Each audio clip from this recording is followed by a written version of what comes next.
Hello everyone, আমার রান্নাঘরে আপনাদের স্বাগতম। আজকে আমি মুরগির মাংসের ভর্তা রেসিপি করে দেখাবো। খুবই মজাদার, খুবই ঝটপট এবং খুবই সহজেই তৈরি করে ফেলা যায় এই মুরগির মাংসের ভর্তাটি।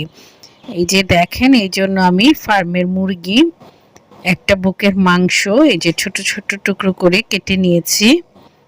ফার্মের মুরগিতে অনেকখানি বুকের মাংস অনেকখানি মাংস থাকে। এই যে দেখেন, আমি হাতটা ফেলে মাংসগুলো ছোট ছোট টুকরো করে নিয়েছি। এখানে নিয়েছি আদা রসুন বাটা, এখানে একটা লেবু নিয়েছি, এখানে ধনে পাতা কুচি, কাঁচা মরিচ কুচি এবং পেঁয়াজ কুচি, আর লাগবে সরিষার তেল। অবশ্যই সরিষার তেল লাগবে, সরিষার তেল ছাড়া হাতে মাখা ভর্তা খুবই অসম্পূর্ণ লাগে। এই যে এখানে আমি দেখেন একটা হাঁড়িতে সামান্য পরিমাণ পানি নিয়েছি, এখানে দিয়ে দিলাম এই যে ধুয়ে রাখা মুরগির বুকের মাংস ছোট করে কাটা, এখানে দিয়ে দিলাম স্বাদ মতো লবণ, আর দিয়ে দিব এই যে এখান থেকে হাফ চা চামচ আদা রসুন বাটা। এই যে দেখেন, আদা রসুন বাটাটা দিয়ে আমি একটু পানির সাথে মুরগির মাংসটার আদা রসুন বাটাটা একটু নেড়ে দিলাম। নেড়ে চেড়ে দেখেন, নেড়ে চেড়ে দিতে হবে।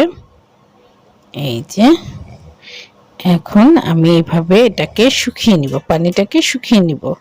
এই দেখেন, পানিটা শুকিয়ে গেছে। মুরগির মাংস খুব দ্রুত সিদ্ধ হয়ে যায়, আপনারা পরিমাণ মতো পানি দিয়ে এটাকে শুকিয়ে নেবেন।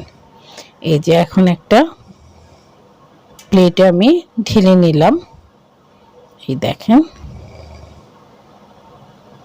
এই যে এটা বোঝা যাচ্ছে না, এই জন্য আমি প্লেটটা চেঞ্জ করে নিলাম।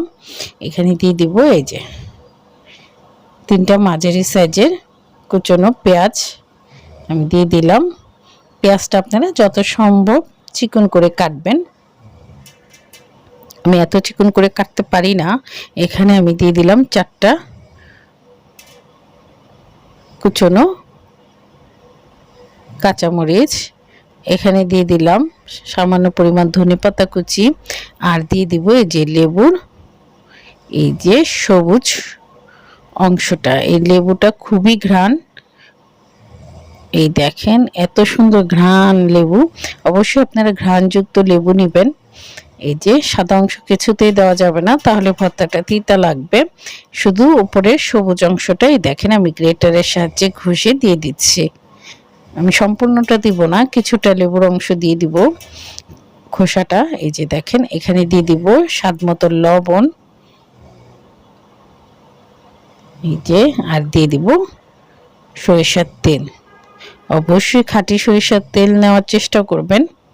এখন অনলাইনে তারপরে ঘানি ভাঙা তেল, অনেক খাঁটি সরিষার তেল পাওয়া যায়, আপনারা ওখান থেকে নিয়ে নেবেন। এই যে ভালোভাবে ডলিয়ে নিতে হবে। এখন মাংসটা এই যে সেদ্ধ করা মুরগির মাংসটা একসাথে মিশিয়ে দিব। যে মুরগির মাংসের টুকরোগুলো একটু বড় বড় লাগছে, হাতে লাগছে, আমি সেগুলোকে একটু ডলে ভেঙে ছোট করে দিচ্ছি। এই দেখেন, এই ভর্তাটা খুবই দ্রুত হয়ে যায়। এখন শুধু মাখার পালা। এই দেখেন, আমি মেখে নিচ্ছি হালকা হাতে। এই যে আর বড় বড় টুকরোগুলো একটু ম্যাশ করে দিচ্ছি হাতের সাহায্যে। এই যে এখন দিয়ে দিব এই যে লেবুর ছোট একটা টুকরো, এই যে রসটা চিপে বের করে দিলাম। রসটা চিপে বের করে দিয়ে আবার একটু এই যে ডলে ডলে মেখে নিব। এখন আমি একটু টেস্ট করে নিব। এটা খুবই সুন্দর একটা ফ্লেভার বের হয়েছে।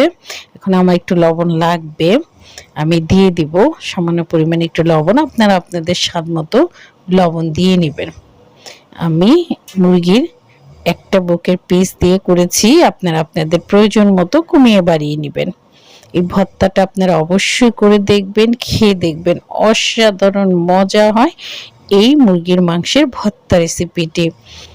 এক থাল ভাত আপনি নিমিষেই খেয়ে ফেলবেন। এই তো তৈরি হয়ে গেল আমার মজাদার সরিষা তেল দিয়ে হাতে মাখা মুরগির মাংসের ভর্তা রেসিপি।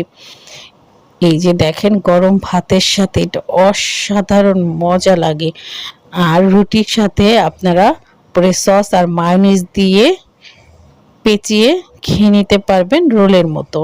অসম্ভব মজা, টেস্টি এবং সুস্বাদু হয় এই মুরগির মাংসের ভর্তাটি। দেখেন এটা দেখতে কত সুন্দর হয়েছে, অনেকটা ডিমের ভর্তার মতো লাগছে, কিন্তু এটা খেতে অনেক অসাধারণ মজা। আপনারা এভাবে করে দেখবেন, খেয়ে দেখবেন। আমার রেসিপিটি ভালো লাগলে আমার চ্যানেল